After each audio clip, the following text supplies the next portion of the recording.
It's some things that you just didn't know. So it'll just make you that much smarter, okay?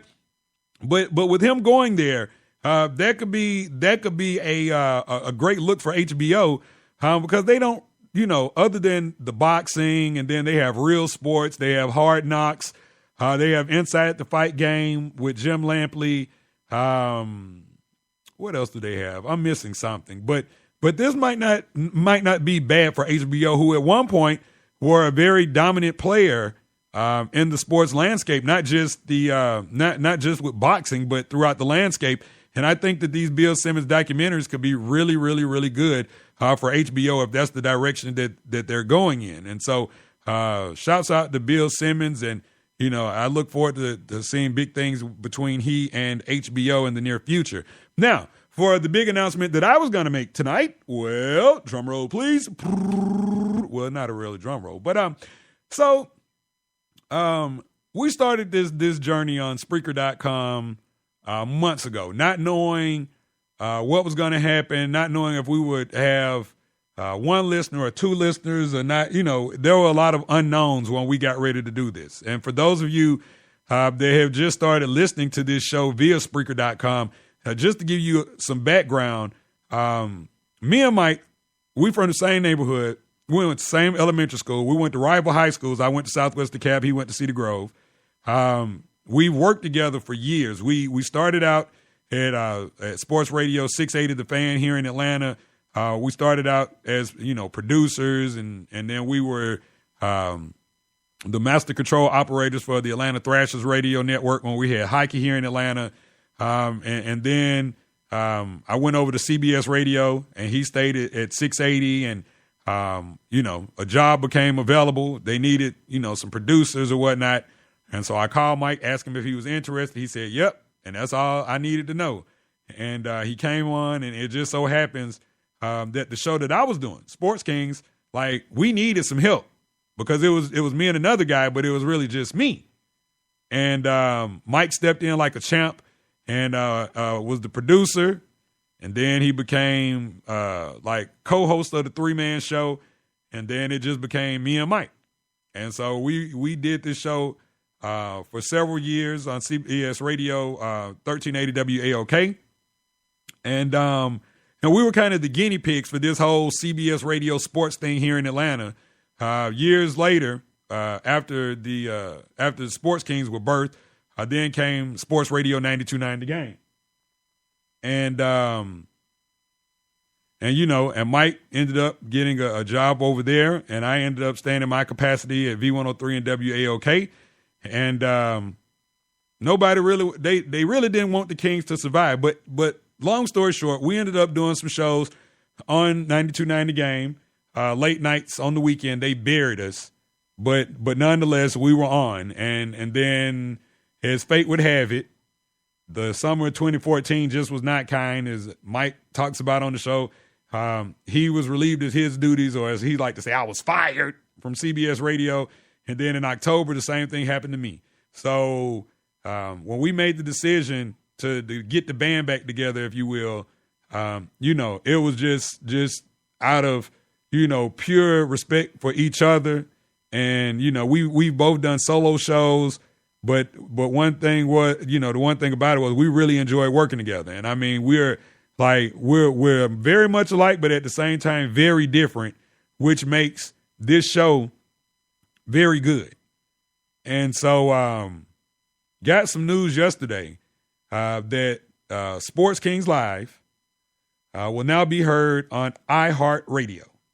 Yes, ladies and gentlemen, I wish I had the claps all queued up, but you'll still be able to listen to the Sports Kings, on Spreaker, via Spreaker.com.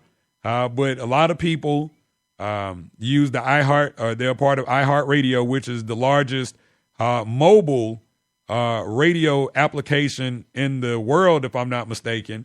And so you'll be able to hear us. I think it's starting tomorrow, because they said in 72 hours we will be up and running.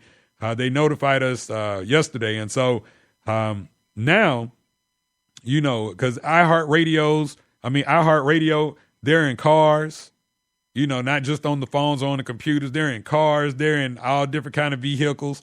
And so this is a bigger a bigger avenue for the Sports Kings to once again reign supreme. Because, we like this thing right here has truly been a grassroots movement. And I'll tell anybody that'll listen, I don't know about Mike, but I know I kind of took for granted the resources that we had when we worked at CBS, even though, a lot of the guests and a lot of the things that we put together, we did on our own, but we had CBS, we had that CBS radio behind our names, which opened up a lot of doors. And so now that we are part of this iHeartRadio family, then, once again, we will have access and we will be able to give you guys great content. It won't just be me and Mike, it won't just be us every night. We'll actually be able to start, bringing back those guests that you guys want to hear and that we enjoy talking to. But, because they aren't familiar with, Spreaker.com or, that kind of stuff, then, it's just one of those things. But now, things will start to turn around and thank you, Coop. And congrats to you, Coop, because it's because of people like you, Coop, that the Sports Kings have been able to make the transition from just being a standard podcast to now being heard on iHeartRadio, and that's everywhere. That's worldwide. So you can take the Sports Kings with you wherever you want, and, man, it's going to be a great time. The only thing that I just hate that Mike wasn't here today, to be a part of the announcement because – I'll just say this, that, I don't know anybody that works harder than Mike, when it comes to doing this sports radio. And, he's been a big part of everything that has happened that has been positive for me doing this sports talk radio. So hopefully he's listening. He hasn't checked in, and I haven't talked to him in a couple of days, but hopefully he's recuperating from whatever kind of medical procedure he had going on. And, again, once he comes back, this thing will be going full steam ahead. And shouts out to iHeartRadio for allowing the Sports Kings to have yet another platform, because I promise you, this thing will be major. This thing will be so freaking major. All right, so enough of that. We'll be heard. Like I said, I'll keep you updated. I think it's tomorrow. But if you have the iHeartRadio app, all you have to do is type in Sports Kings Live tomorrow. Now, there's another Sports King podcast, but it's not us. I don't know who it is. It's not us. But, if you go to Sports Kings Live, that's the difference. Sports Kings Live, that's Rob and Mike. And so, all right, so enough of that. Moving right along, but I am like really excited about that, because I think this is just the beginning of this show really, really, really, really, really, really getting back on his feet, man. Like, and I'm so excited. And, for all of you people that listen out of the country, like the folks in Africa and Brazil and over there in London, and look, all of y'all are a big part of this and a big part of the reason why we've been able to branch out. So, again, I really appreciate it. All right, so we only have about 6 minutes left in the show. And so I want to open up the phone lines. No, I'm playing. We don't have phone lines yet, but it's coming. It's coming. All right, but so we talked about golfers pulling for Tiger Woods. But it's not the reason that you think. For me, the reason I'd be pulling for Tiger is to break that majors record, right? And that's what you would probably think. Oh, golfers pulling for Tiger because they want him to win this, right? Nah, not so much. All right, here we go. 9-time major winner Gary Player is pulling for Tiger Woods to rediscover his championship form. Speaking to Omnisport at his own golf event in England, Player said, "We need Tiger Woods." Why? Why do you need Tiger Woods, Gary? And here's Gary. He's a man of color. What? We need a black champion. Okay. So the 79-year-old went on to say, if you go to Africa, where we've got all these young black kids used to seeing a white guy as the champion, now they're getting inspired. They're sitting there in front of their TV sets. It inspires them. It gets them interested in golf. Woods, a 14-time major winner, has struggled since back surgery. Well, it wasn't even since back surgery. Oh, my God. Tiger's just been a struggle himself since that Thanksgiving night.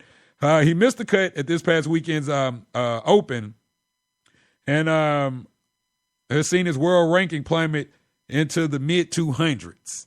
Do you remember when Tiger Woods went on a roll? Like, it was like a 10-year run where he was like the number one golfer in the world. And now he's like 212. But he's still getting paid. Okay, but going back to this other thing. Tiger is a man of color. We need a black champion.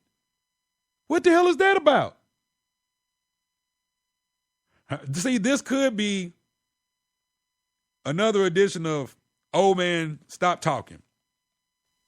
Okay, first of all, Gary Player, just to give you some background on Gary Player for those of you that don't know about him, he's from South Africa. He's a white guy.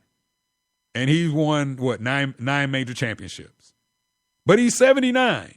So, again, this goes back to, being old and just saying whatever comes to your mind because you're old. But I don't know.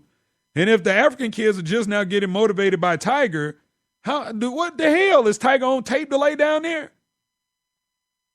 When did Tiger give us his best years? The 90s, the early 2000s?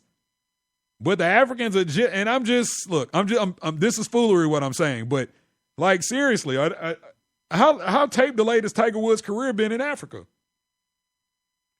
Or were they not showing him winning championships? Now that could be the other thing. I'm not sure. Never been to South Africa, so I haven't watched South African TV. But I'm kind of wondering, this is interesting. But again, it could just be me. But I think this is clearly another case of old man quit talking. And before I forget, before I hit this last story, because it's a not sports story, not sure what the score is or if it's over, but we had some big time soccer being played here in Atlanta. The Gold Cup. It was Jamaica versus the U.S. Now I know at half, Jamaica was winning 2-0. I'm guessing it's over now. But this is always major for Atlanta when the Gold Cup is here. We are just a couple of years away, a year and a half or so away from the opening of the new Atlanta Falcons Stadium, or as I like to call it, Arthur Blank Memorial Stadium, where Atlanta United soccer team will be, the other tenant in the stadium along with the Atlanta Falcons. And I think this soccer thing is going to be so big here because Atlanta is just the melting pot of. You have all nationalities. You have your Caribbean representation. You have your Hispanic representation. You have your Asian representation. Atlanta and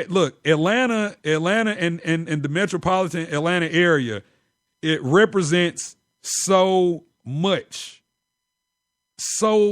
And I think this is going to be a great thing.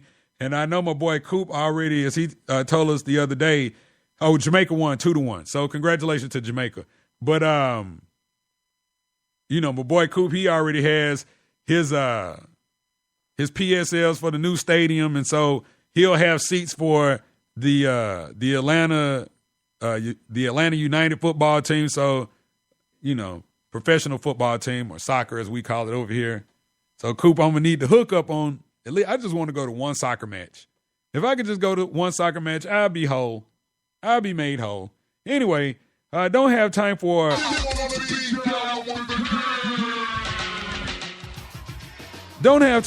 the not sports story. But I'd like to thank you guys for listening. Don't forget, I think it's starting tomorrow. We will be worldwide via iHeartRadio. So tell a friend to tell a friend to tell a friend that the Kings are on our way back.